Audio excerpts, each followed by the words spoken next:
What is up, guys? In this video, I'm going to show you how to color grade your Mini 5 Pro footage and take it from looking like this to looking like this. Let's dive right in. So to color grade this clip, I'm going to be using DaVinci Resolve. There are other programs that can work as well, and the same ideas will apply, but DaVinci is my favorite. So first, we're going to jump over here into the color workspace, and the first thing we'll want to do is add a log conversion LUT because this clip was shot in D-Log-M and it looks super flat and boring. So we'll just come over here to our LUTs panel, grab our conversion LUT, and drag it onto our first node over here on the left side. And if you don't have this LUT, you can download it from DJI's website. And over here on the left, we have these nodes. A lot of people think they're really scary, but they're actually quite simple. They're basically just like color grading adjustment layers. So we can layer an adjustment on sequential nodes and just keep putting multiple adjustments one after the other. And to keep making adjustments, we're going to want to add another node to keep things all nice and organized. So to do that, you can just right click on the node, come down here to add node and click on add serial node, or you can just hit Option S on your keyboard to add a new node. Now, as you can see, our log conversion LUT has added some contrast, but the shot is still relatively flat and boring and doesn't have a lot of life. And this is a mistake a lot of beginner drone pilots make, is they think they can just throw the log conversion LUT on it and the footage is graded. That's actually not the case. It's still a long ways from being properly graded. It's just a starting point to get it into the correct color space. So on our next node here, I want to just add a little bit of pop to the shot, add some contrast, and to do that, I'm going to use our curves tool here. You'll want to make sure you have your curves panel open. And what I'll do is I'll just click on this line up toward the top end and drag it upwards to boost up our highlights a little bit, and then go down toward the bottom of the curve and click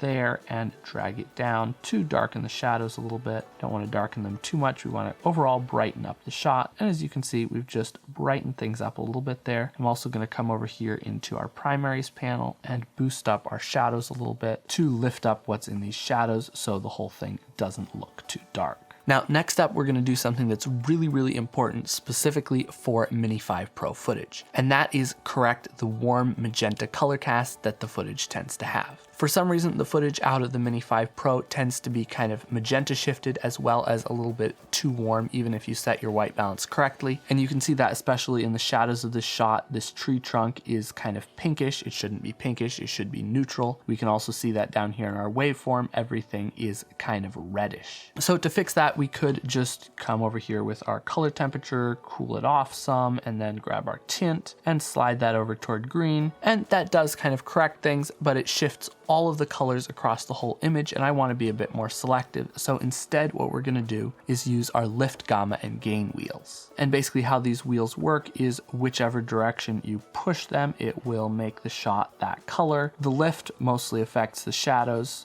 gamma mostly affects the midtones, and gain mostly affects the highlights. So what I want to do is push a little bit of cooler and more green tones into the shadows and a little bit of more warm and also green tones into the highlights. So to do that, we'll just come over here to our lift wheel, click on the dot in the middle and start dragging it down and to the right. And as you can see, as we do this, especially in the shadows, things are starting to become more blue and more green. Now, if we do this very much, it's just going to make the shot look absolutely awful. So we don't want to do that. We just want to make a very subtle adjustment. We just want to adjust it until our shadows start to look neutral, maybe a little bit coolish, because that can help create some color contrast with the highlights, but we don't want to go very far. You can just turn the node with your primary wheels on and off to see what you've done. As you can see here, it is already making a massive difference, totally canceled out the magenta cast in this tree, and I'd say that is a pretty good starting point. Now, I still do want to keep a little bit more of the warm tones up here in the highlights, so to do that, I'll just grab our gain wheel, and I'm going to push it ever so slightly over toward the left side and up toward the top. That will make it warm. If we go more toward left, that will make it more warm and green rather than warm and magenta. So that's what we want to do. Again, we don't want to do very much, but I'm just going to push this slightly over in that direction. And I would say that looks pretty good. So now if we turn this node off, you can see that we started with an image with a very, very strong magenta cast that doesn't look very pleasant, to now having a much more balanced color palette across the image. So from here, here, we're just doing fairly minor tweaks to give the image a bit of a look and feel. So I think I'm going to throw on a LUT here from my Flying Filmmaker LUT pack. This one is called Cold Fog. We'll drop it on there. You can see it has just shifted our colors a little bit, as well as added some contrast. I feel like it is crushing our shadows just a little bit more than I would like. So I'm just going to come down here to our primary panel again, grab our shadows, boost them up a little bit more. And now if we turn that off and back on, you can see we just added a bit more pop to everything without crushing our shadows. And if you want to get my full Flying Filmmaker LUT pack, link to that is down in the description. And so now if we turn all of our nodes off and back on, you can see the difference that that has made. And if we go back to just our basic log conversion LUT and then look at that versus the rest of our grade, you can see just what a difference adding some extra contrast and correcting the color balance makes. And then let's move on to shot number 2, and I'm going to show you another trick that can help make the Mini 5 Pro footage better. So for this shot here, we're again going to start the same way. We're going to go ahead and grab our log conversion LUT, slap that on the first node, and as you can see, we've already added some contrast, but again, it doesn't look that great straight away. So we are going to go ahead and add another node. Again, we're going pretty similarly to what we did in our last shot. We're going to use, again, our curves tool, add a point here toward the top to bump up our highlights, and then pull down our shadows a little bit so that we maintain our contrast. And if we turn that off and back on, you can see we've got some nice contrast going on. I might actually bump up our midtones a little bit more to bring out some of the pop in these trees. I'll just continue to tweak these points around until I think we have some nice contrast added. And with that done, now we need to move on to the colors. Now, many times footage from DJI drones, and especially from the Mini 5 Pro, tends to have very yellowish greens. These trees here should be a deep, dark, foresty green, but instead they're kind of a yellowish green, which to me just looks terrible. So there's a couple things we can do. First of all, I do want to cool the shot off just a little bit. We don't want to go overboard. So we'll come down here to our primary panel, grab our color temperature and pull this down a little bit, maybe to about 150. Just take a little bit of that overly warm edge off. But this will only do so much. And then next we're going to use our primary color wheels again. So again, we're going to add a new node here, and then we're going to come over here to our color wheels. Again, we'll pull a little bit of blue into the shadows. Again, we want to go very, very subtly on this. Don't want to do much at all. And we'll push a little bit of warmth in the highlights. Again, we want to be extremely subtle here. We don't want to do much, but we do want to pull just a little bit of cooler tones into the shadows. And then finally, we're going to dive into our HSL curves to make these greens look really green and make these yellow and red trees really pop out. So to do that, we are going to again add another node, and then we are going to come to our curves panel, but instead of using our regular tone contrast curve, we are going to click on the little icons next to it for our hue versus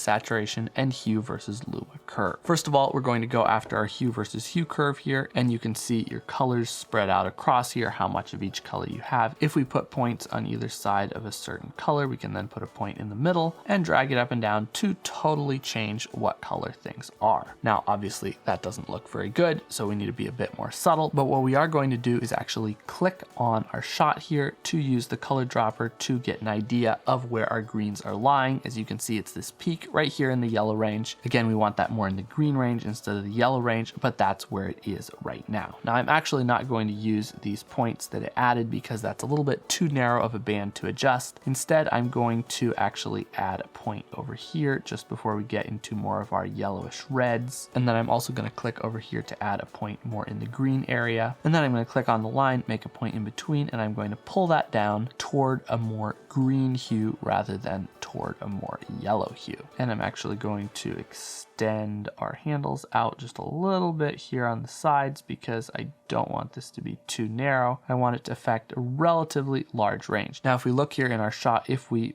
drag this too far over toward the reds and the yellows, you can see that it starts making our reds and yellows look green instead of red and yellow and orange. We don't want that to happen. So we want to go right here on the line between where our green tones are and where our oranges and reds are. So now we've shifted the hue, and that kind of already looks better, but the green looks a little bit fake and oversaturated. So next we're going to go over to our next curve, again right up here at the top of our panel. Click on hue versus saturation, where we can adjust the saturation of any color. So what I'm going to do here is I'm going to put one point right here on our big heap of green, our tallest peak right here. And I'm also going to put 1 point over here more in our reds. I'm actually going to turn our red point up to make these reds and oranges pop out more. And I'm going to pull our green point down to desaturate these greens a little bit. Now we don't want to go too far with this, but we do want to desaturate them a decent amount. Now, as you can see, I'm also massively increasing the saturation for a lot of other colors here, our magentas, and we're messing with our blues and all of that. For this shot, it doesn't really matter because there aren't a whole lot of other colors in the shot, but in general, you're going to want to add a couple of extra points here to bring those other tones down so that you're not messing up something that you don't intend to mess up. And already, if we turn this off and back on, you can see that it takes it from looking like a fairly flat and boring image to having a lot more contrast in the colors and having these pine trees look a lot more like a deep forest green, as well as having these red and orange trees pop out a lot more. Now, I think this looks pretty good, but we could also darken these greens just a little bit. So to do that, we'll come over here to our next tab, Hue versus Luma. And again, exactly the same thing, except here we are adjusting the brightness of a certain range of colors. So for this, what I'll do is just add again my points on either side of our green range, and I'm going to pull it down ever so slightly. We don't want to darken it down too much or it will look just weird, but I want to just take a little bit of an edge off of it and darken it ever so slightly. And there you can see just how much color contrast we've added with this simple HSL curves adjustment. And then to finish it off, I am going to throw a LUT on here. This is another LUT from my Flying Filmmaker LUT pack, the Blue Sea LUT, and this just adds a little bit of extra contrast and extra cinematic colors to it. I'm going to turn this down a little bit to about half strength, and there we go. I would say that looks pretty good. And again, here is the shot without anything done to it, as well as what it looks like with just the DJI log conversion LUT, and then with the rest of our adjustments applied. You can see it takes it from looking fairly flat and average to having a lot more pop and cinematic colors. So that is how to color grade your footage from the Mini 5 Pro, but if you aren't using the right settings, you won't have good footage to work with in the first place, so you can click right here to watch my